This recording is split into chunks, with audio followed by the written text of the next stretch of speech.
Selamat berjumpa kembali Bapak Ibu Saudara. Apakah tetap sehat, tetap kuat, semangat? Ya, semoga demikian. Saudara-saudara, kita akan melanjutkan pembacaan Alkitab, pemahaman Alkitab hari ini. Kita sudah sampai di kitab Kejadian pasal yang ke-1 ayat 9 sampai dengan ayat yang ke-13. Kita sampai kepada hari yang ketiga di dalam penciptaan. Mari kita membaca Kejadian pasal 1 ayat 9 sampai ayat 13. Demikian firman Tuhan. Berfirmanlah Allah, hendaklah segala air yang di bawah langit berkumpul pada satu tempat sehingga kelihatan yang kering. Dan jadilah demikian. Lalu Allah menamai yang kering itu darat, dan berkumpullah air itu dinamainya laut. Allah melihat bahwa semuanya itu baik. Berfirmanlah Allah, hendaklah tanah menumbuhkan tunas-tunas muda, tumbuh-tumbuhan yang berbiji, segala jenis pohon buah-buahan yang menghasilkan buah yang berbiji, supaya ada tumbuh-tumbuhan di bumi. Dan jadilah demikian. Tanah itu menumbuhkan tunas-tunas muda, segala jenis tumbuh-tumbuhan yang berbiji, dan segala jenis pohon-pohonan yang menghasilkan buah yang berbiji. Allah melihat bahwa semuanya itu baik. Jadilah petang dan jadilah pagi. Itulah hari yang ketiga. Saudara-saudara, ada hal yang cukup penting dan istimewa pada penciptaan Tuhan di hari yang ketiga ini. Sebab pada hari yang ketiga ini, saudara-saudara, ini ada dua hal yang berkaitan.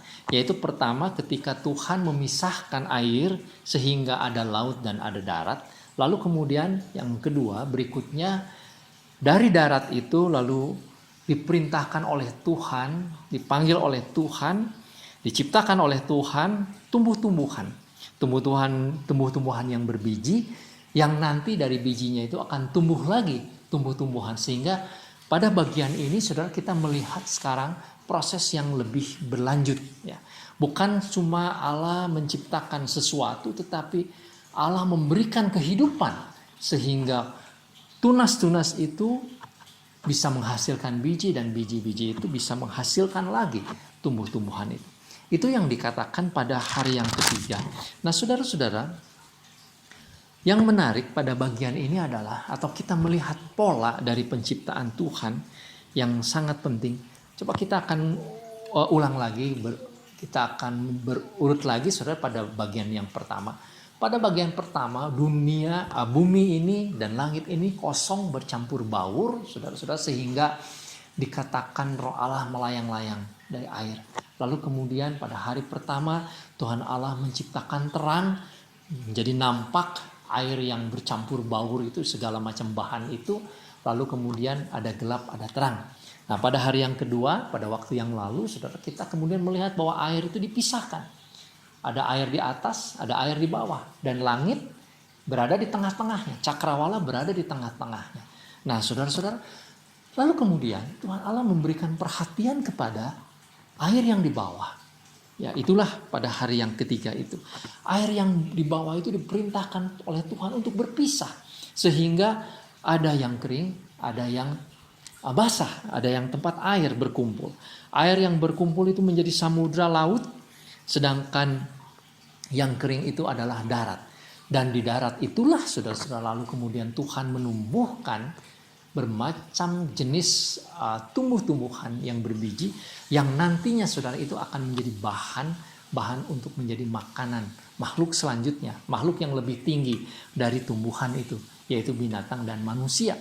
Jadi saudara-saudara, kita melihat keteraturan dan tahap demi tahap Tuhan mencipta. Luar biasa. Dan saudara-saudara, ini bukanlah penciptaan yang mendadak, yang tiba-tiba kebetulan, yang begitu saja terjadi. Tetapi ini merupakan desain. Ada rencana yang Allah lakukan. Nampak sekali saudara. Sang penulis yaitu Nabi Musa di sini menekankan bahwa Tuhan Allah di dalam hikmatnya memang merencanakan setahap demi setahap. Walaupun saudara-saudara, kita tentu tidak memaknai ini adalah satu hari penciptaan dalam pengertian waktu 24 jam. Meskipun saya tahu juga ada yang menafsirkan demikian, tetapi saya punya keyakinan hari yang dimaksud itu adalah harinya Tuhan. Hari Tuhan. Tuhan yang mempunyai kedaulatan untuk menentukannya, bukan hari dalam pengertian hari kita 24 jam. Nah, saudara-saudara, maka kita di sini melihat ketika Tuhan memisahkan air yang di bawah bumi, maka Tuhan mulai memfokuskan kepada kehidupan yang ada di darat. Yang tadinya besar alam semesta ini, lalu kemudian air itu dipisahkan, lalu dari air yang dipisahkan itu dipisahkan lagi, saudara, menjadi darat dan laut. Saudara yang dikasihi Tuhan, pada waktu Nabi Musa hidup pada zaman kira-kira 1500 tahun atau 1400 tahun sebelum Masehi, berarti kira-kira dari hari ini sekitar 3500 tahun yang lalu, saudara-saudara, peradaban di tengah-tengah bangsa di sekeliling Musa, itu ada peradaban orang Mesir, Babilonia, ya di dalam sejarah kita mengetahui mereka semua, saudara, mempunyai konsep bahwa alam semesta ini punya kekuatan gaib. Ya, entah itu berupa laut, kekuatan laut, entah itu berupa benda-benda penerang, matahari dan bulan yang nanti pada pembahasan berikut kita akan mendapatkan penjelasan. Tetapi saudara, ciptaan yang diciptakan oleh Tuhan bagi bangsa-bangsa di sekelilingnya itu adalah seperti sebuah kekuatan magis, kekuatan yang ajaib yang menentukan hidup manusia, termasuk laut. Ya, laut itu di dalam mitos mitologi Babilonia, misalkan ada dewa laut, ya, dan sampai hari ini juga kita mengetahui, saudara-saudara, ada dewa-dewa yang berkuasa di laut. Dan kalau saudara menonton film-film tentang yang cukup sederhana, misalkan film-film kartun, film Jepang, sampai kepada yang cukup kompleks seperti Avengers misalkan, saudara, kalau ada lautan itu selalu ada kisah atau ada saja kisah monster kekuatan yang keluar dari laut, seolah-olah lautan itu punya daya, punya kuasa.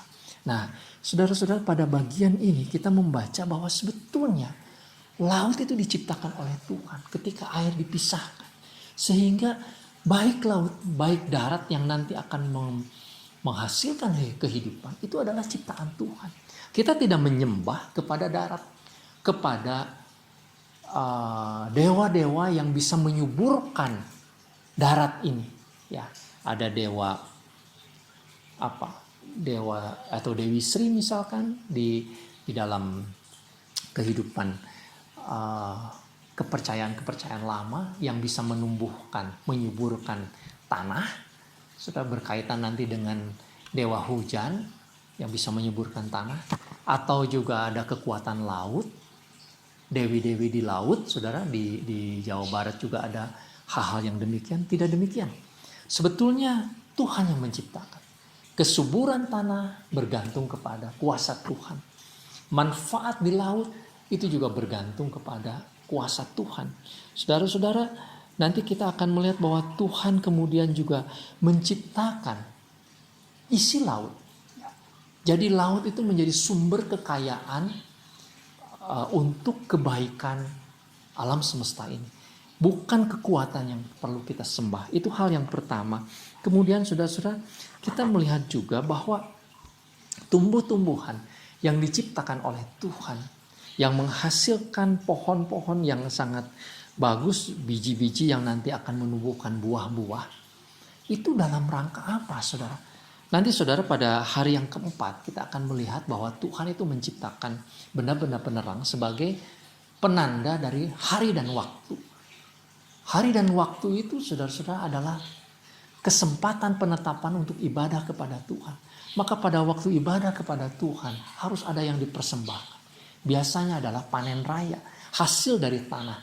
Maka Tuhan sudah menyiapkan segala jenis hasil dari tanah untuk peribadatan kepada Tuhan pada akhirnya nanti.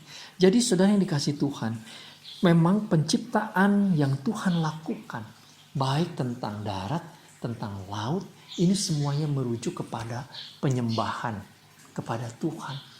Itu yang bisa kita baca pada hari yang ketiga. Nah, ada hal yang penting lagi, saudara-saudara. Mulai pada hari yang ketiga, di situ ada kata bahwa apa yang diciptakan oleh Tuhan itu semuanya baik. Itu kata itu muncul di ayat yang ke-10 dan ayat yang ke-12. Semuanya itu baik. Nah, saudara-saudara, apa artinya? Maka kita bisa mengerti pada waktu Tuhan menciptakan alam semesta, itu semuanya baik. Semuanya keadaannya baik. Bahkan nanti sesudah semuanya terjadi, saudara, pada hari yang ke-6 ada kata semuanya amat baik.